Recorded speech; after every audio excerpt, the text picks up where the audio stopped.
Oi pessoal, tudo bem? Professor Júnior aqui mais uma vez para nossas aulas. Bom, hoje a gente vai estar continuando essa parte, essa grande área de botânica, falando sobre histologia vegetal. Isso mesmo. Você no ano passado, no primeiro ano, você aprendeu sobre histologia, né? E nós falamos sobre a histologia humana. Então, histologia nada mais é do que o estudo dos tecidos, a classificação dos tecidos, a função que eles exercem, né? Onde eles estão presentes. E a histologia vegetal é exatamente isso. É conhecer um pouquinho sobre raiz, caule, folha, frutos, os tecidos que compõem tudo isso e as suas funções principalmente, tá bom? Então vamos lá, vamos compartilhar a tela aqui com vocês para a gente poder começar. Ó, olha só essa imagem já de capa aqui, você já consegue ver que legal que é. Aqui você tem uma folha, então tem um zoom bem forte aqui, então você consegue já começar a entrar dentro desse mundo microscópio que é o mundo da histologia, tá? Então olha só,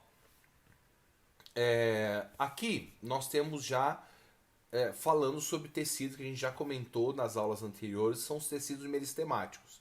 Então aqui eu coloquei uma imagem para vocês que mostra algumas fases de mitose que tem nos tecidos meristemáticos. Por quê? Porque o tecido meristemático é um tecido embrionário.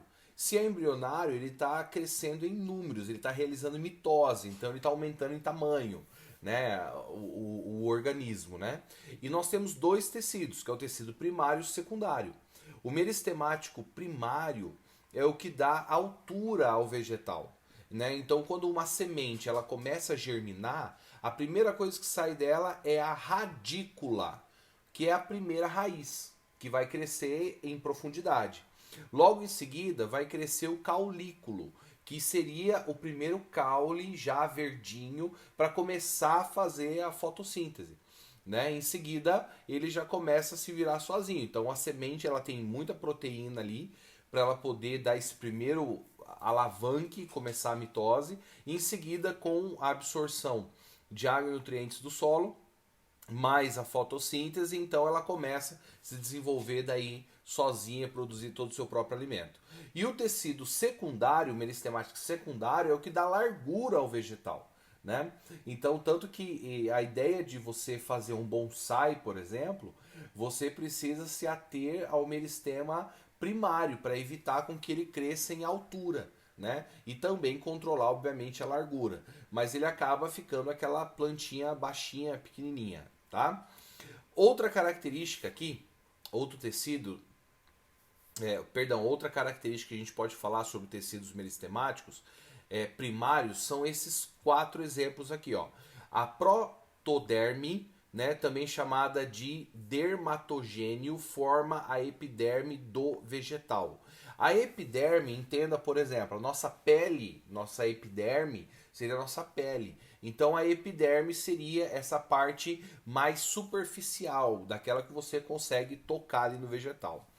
Depois ali o meristema fundamental. Está dizendo ali, ó, conhecido também como periblema. Forma tecidos fundamentais da planta, como os parênquimas e os tecidos de sustentação, que é aquilo que vai dar a forma, a rigidez, para o indivíduo não ficar todo molenga, como se fosse algo para formar os nossos ossos, forma ali os parênquimas, tá?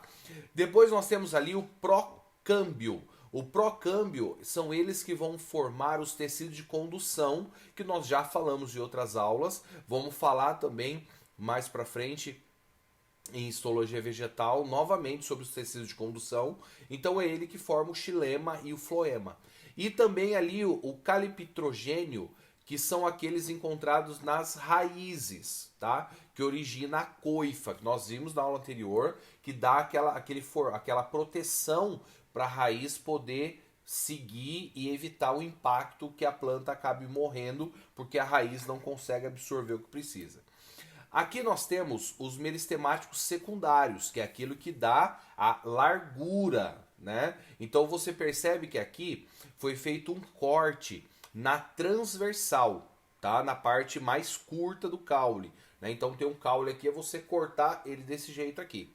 Então aqui você vê todas as camadas, desde a camada mais externa até chegar na camada mais interna. Então esse miolinho central, ele seria o cerne, tá? Eles são tecidos mortos, porque a partir do momento que vai crescendo externamente, esse meinho fica com células mortas ali. Mas ali você tem, ó, o xilema, que é o condutor de seiva bruta, água e sais minerais que vem das raízes. Depois ali, ó, você tem o câmbio, tá? O floema, que é o condutor de seiva elaborada, ou seiva orgânica. Depois você tem o filoderme, o felogênio e por último o suber. Então você percebe a quantidade de camadas que tem no caule, né? Então quando você corta um caule, você vai conseguir identificar essas camadas aqui, tá bom? Olha só. Aqui, seguindo, nós temos os tecidos permanentes, tá? Que são aqueles tecidos que são os tecidos permanentes simples e os complexos. Então, o simples, ele entra então o parênquima, o colênquima, o esclerênquima e o suber, tá? Aí você tem os tecidos complexos, a epiderme, o floema e também o xilema, tá bom? Continuando aqui, ó, primeiro nós começamos com o tecido de revestimento, que seria a epiderme. Então a epiderme é aquilo que dá a parte mais superficial de um tecido.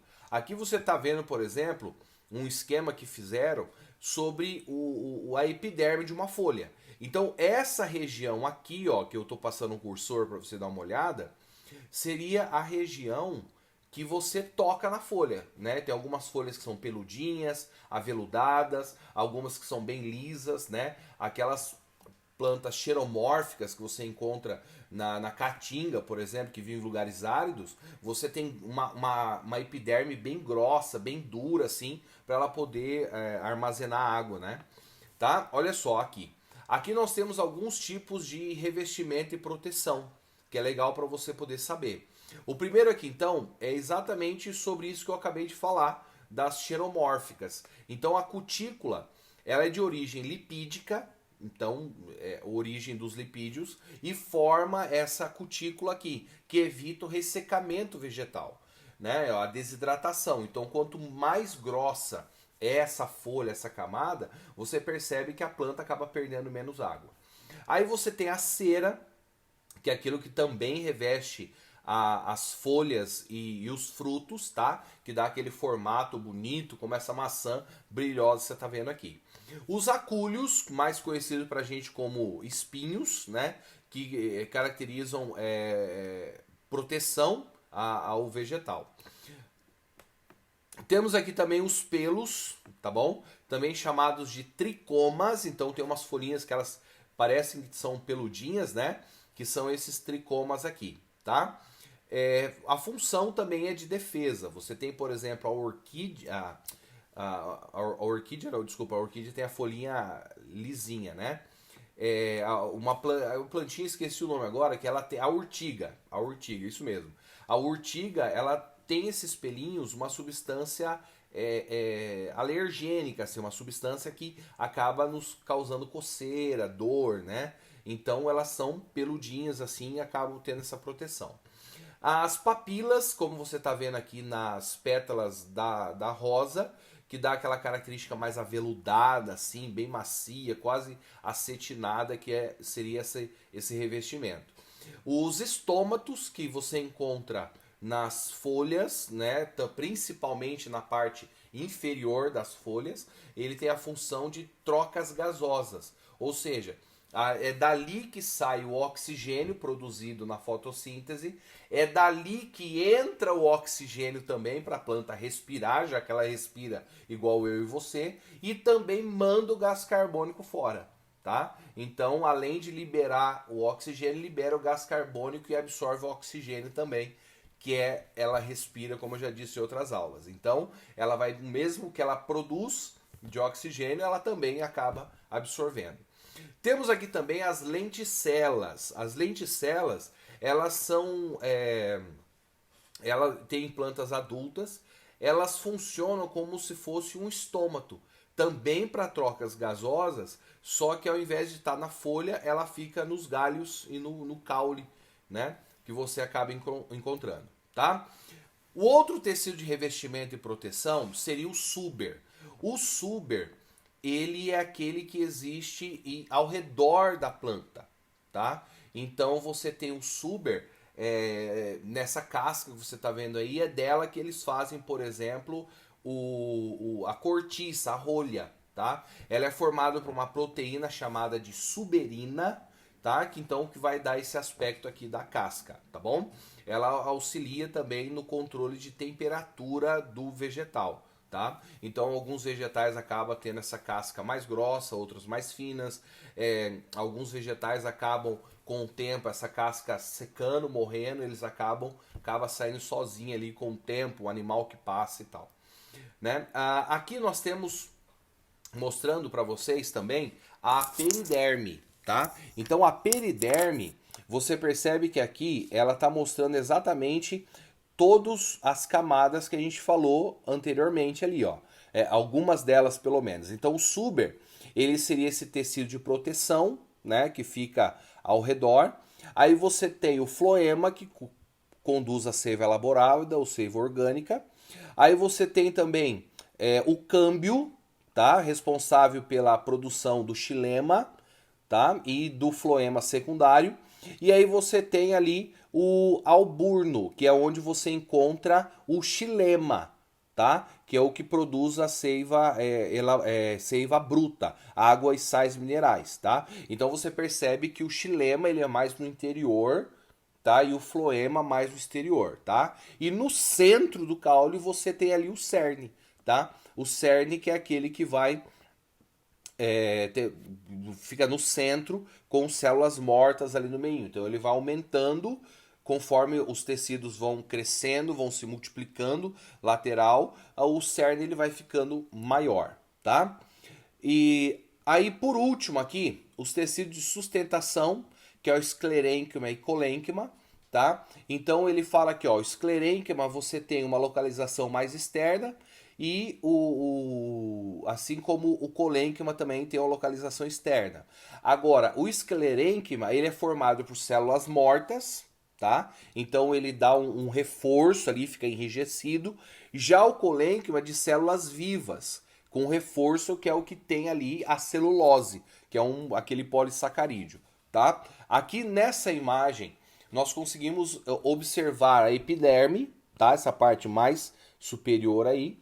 Aí você tem o colênquima, tá? E embaixo você tem o esclerênquima. Então olha só, o colênquima são células vivas. Tá vendo essa região aqui, ó? Tá? E o esclerênquima formado aqui por celulose que dá essa rigidez, tá bom? Então assim, na próxima aula nós vamos falar sobre os tecidos de preenchimento, tá? Então olha só, vimos bastante coisa hoje sobre essa histologia, que é uma coisa que todo mundo fica com medo, apavorado, mas veja essas aulas várias vezes, anote quando eu estiver falando, tá? E na próxima aula a gente continua com esses tecidos de